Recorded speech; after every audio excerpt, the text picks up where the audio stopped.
Welcome to the Mind Gym Book Club.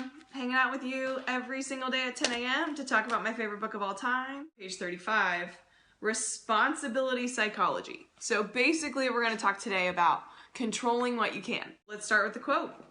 What has benefited me the most is learning I can't control what happens outside of my pitching. Greg Maddow. And then since Charles Barkley's the next quote, and we all watched, well, not we all watched, I watched The Last Dance this weekend and he was in it, I'll say his quote too. My message is simple, take control of your life. Now, this is where it starts getting fun for me. This is where psychology and also the sport mix together. And that's where I take so much pride in being a coach, because I can mix these two together. Like when I have a hitting lesson, we can learn how to take control of your hitting. We can take control of our weaknesses. So when Charles Barkley's saying the message is simple, take control of your life, this is like a life thing. Like the game of softball is teaching us more about responsibility and controlling what we can, and that goes way beyond the sport of softball. So this is why I geek out about sports psychology, and this is why I geek out about this book, because this is where this stuff is awesome. Morgan Stewart, what's up, girlfriend? Jason, good morning. Izzy's probably still here with us too. So we're taking control of our life today. I'm going to read you a quote from this book. Sports psychology does not create talent. It can only help release it. So if you have the talent, that's as far as you'll go if you don't start taking your mental game seriously. Your talent will get you only so far. But if you start mastering your mental game and mixing it with your talent, you're in a good place. Alfredo, love it. So we're going to master it. We're going to master our mental game together. In sports, as in life, your future and success depend on many things, but mostly they depend on you. Heck yeah, they do.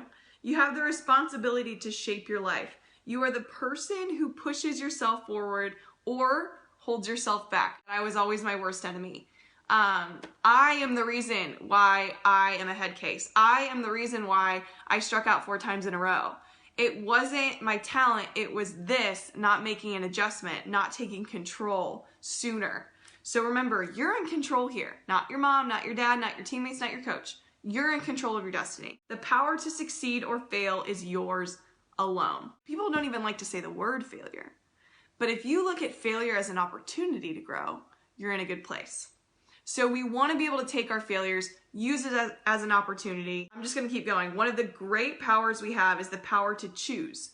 How you choose to look at an event is going to affect how you feel and how you perform. Okay, let's talk about this pandemic. All right, we are what we think, right? This pandemic is absolutely crazy. It's insane. You can either look at this thing as something that's going to end the world or something that is an opportunity to relax, sit back, see what truly matters right now. That is taking what's going on in front of you and looking at it in a positive way. So we have control of whether we look at a situation as positive or something that's negative. So understand that we have control of our thoughts, just like we have control in the box of whether we're going to focus on what we want to do versus what we don't want to do, or vice versa. You have the power to choose. They understand that it's not the event, but how they respond to it, that's the most important. So just imagine you're in a situation where, and we talked about umpires the other day, but I'll say it again.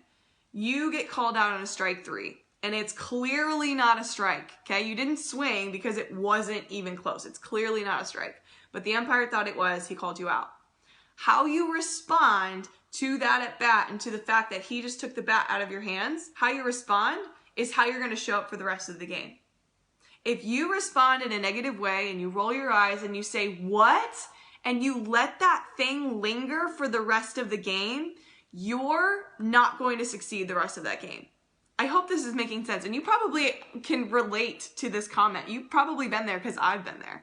I've spent too much time, too much energy, and too much of my focus on something that I couldn't control. The fact that the umpire called it a strike. It sucks, right? It sucks that he called you out. But like, is it the end of the world? No. Okay, it's not the end of the world.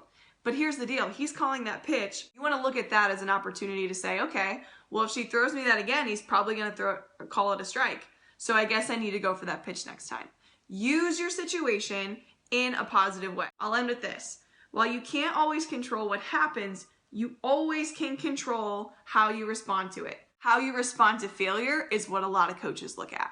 I have met so many coaches and they have come up to me multiple times and they say, if I'm watching a specific player, I want to see them fail. And doesn't that sound crazy that like they want to see you fail? And I'm not saying try to fail. Do not do that when a coach is watching you. But a lot of them look at you fail to see how you respond. Because how you respond is showing your character.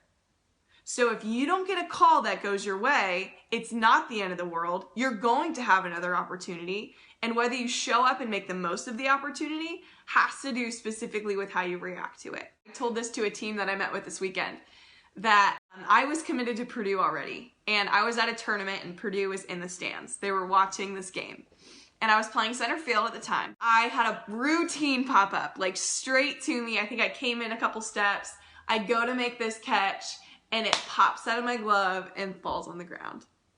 Like in front of the coaches that I'm going to be playing for, I was mortified. So as soon as it drops out of my glove, I sprint to the ball, I throw it into two, and then that's when I'm like checking in with myself saying, okay, what the heck just happened? But because I responded to the play and I got the ball in as soon as I could, that showed the Purdue coach that, okay, she's a gamer. She's going to fail, but she's going to react and she's going to still respond the way she should on the field when she makes a mistake. So like that felt like I was going to get my whole scholarship pulled because I let that ball fall out of my glove.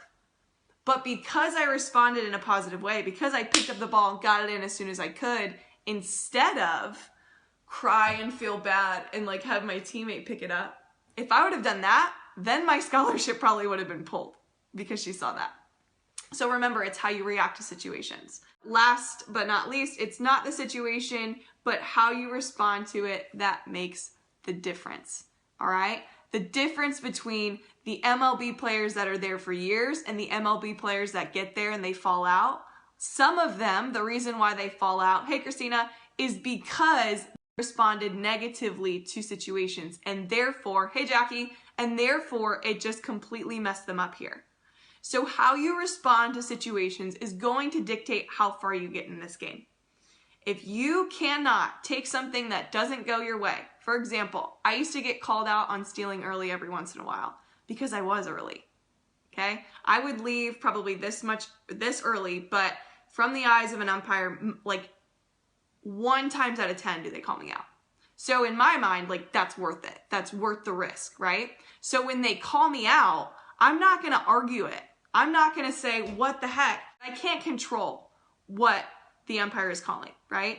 And because I know that I was early, I take control of that and I go, and if he calls me out, I'll get up and I'll go back to the dugout and say, okay, maybe next time. That's how you want to react, okay? You do not want to put all your eggs in one basket and try to argue with the umpires because that's taking energy that you could have to hit your next home run the next at bat away because you just put all that energy into the umpire. I hope that makes sense. Mike said my daughter did the same thing with a pop fly in front of Coach Ninemeyer at a Cal camp. Here's the deal, like you're going to fail a lot, okay? In this game, like obviously we play a game of failure. Defense and offense, failures are bound to happen. So if we're prepared, hey Ariana, if we're prepared for those things that are going to happen and we have an exit strategy for when things don't go our way, we're gonna be in a good place. So this chapter is all about how you respond to your failures, how you respond, not even to just failures, just controlling what you can. You guys do that in everything, not just the game of softball, but in life. Control what you can, okay? We can't control that this pandemic's happening to us, but we can control our own inner thoughts and our own positivity so we can get out of this stronger and we can become better athletes because of this gut punch that we've all taken.